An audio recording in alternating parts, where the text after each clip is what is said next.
Hello, this is Ron Clymer, and I am with Keller Williams Realty in Daytona Beach, Florida, Ormond Beach, Florida, and I'd just like to talk to you about what to do when your home is being foreclosed on. Now, if this is happening, you're certainly not having your best day, that's for darn sure. So, it's not a happy day, and I find from 30 years of experience of working with foreclosures that many people, too many people, do nothing. They just sit there and do nothing. They haven't made a payment for several months. They don't really have a clue how long it's going to be before the sheriff comes and puts them out on the street, and so they do nothing. That's a really bad idea. So let me say this, don't do nothing. Now the first thing I would suggest you do is seek some advice. Going to see an attorney and paying them a few shekels wouldn't be a bad idea. You know, King Solomon tells us in Proverbs, seek wise counsel in all matters. And certainly this is a matter that you're probably not familiar with. And if somebody's got some advice for you, listen to them. By the way, good person to call is me, Ron Clymer. So if you need some advice, give me a call if you're being foreclosed on, because something's got to happen. You are going to be moving in the next 6 months unless you've got the money to catch this up or can. Now, you know, picture this. 3 years ago, you bought a $300,000 house. You got a $200,000 mortgage. Now you're being foreclosed on because you're unable to make the payments. And by the way, this is so many times caused by something that's just simply not your fault. It's just simply not your fault. Death of a spouse is a common thing to cause this. Loss of a job is a common thing to do this. One of those car accidents that those attorneys advertise on TV is one of the things that causes this. Anytime your income stops and you can't make your payments, you're going to be looking at foreclosure. And I hate to say the bank doesn't really care, but I don't think the bank really cares. They just want the money that they're owed. And I guess that's fair enough. But understand that if you don't come up with your back payments, which, you know, you got 4, 5, 6, 7, 8 months of back payments at a couple of thousand a month, that turns into a lot of money for you to come up with. So you're going to be moving pretty soon. And when I say pretty soon, in Florida, and this varies from state to state, and it varies from place to place, and it varies from time to time. But right now in 2021, this process is probably taking about somewhere between 4 and 8, 9 months.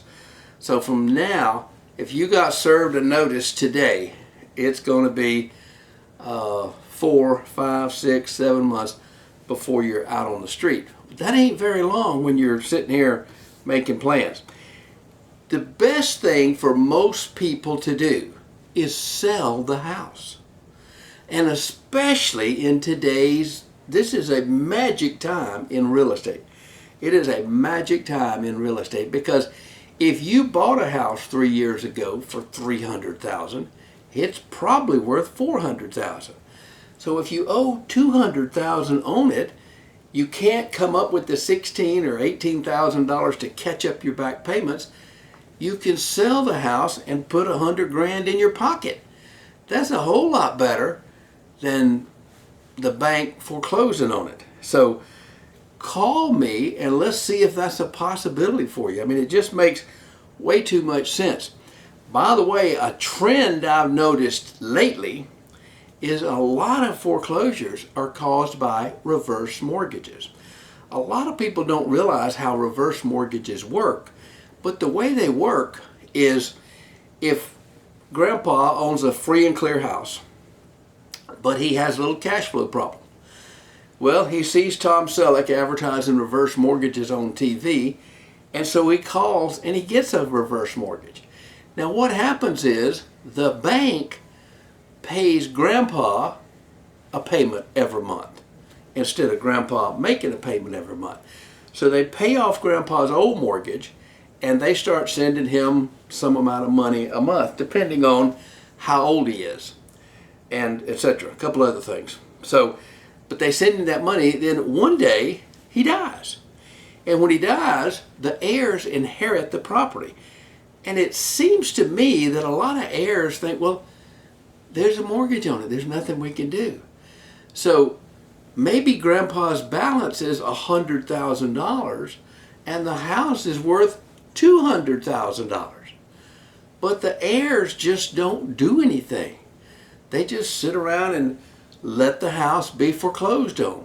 And the bank forecloses on it. They got their $100,000. They're happy. The heirs, well, the heirs, actually, they are entitled to something of that money if there's any money left over. And if that's your situation, for crying out loud, seek legal advice or figure out how to get that money.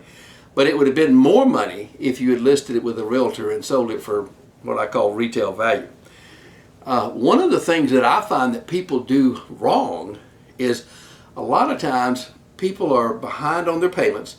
The sheriff shows up with a summons and tells them they're being foreclosed on, and they move out of the house into a rental property that cost them a month. Well, that's a bad idea. You might as well stay there.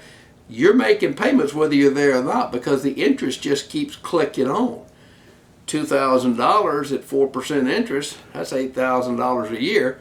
So if it takes 6 months to get it foreclosed, that's $4,000 more that your balance went up, money that is just gone. So don't move out. But let me say this, if you're being foreclosed on and you would like some advice from somebody that knows what he's talking about, give me a call, Ron Clymer. I've been working with foreclosures since the 80s.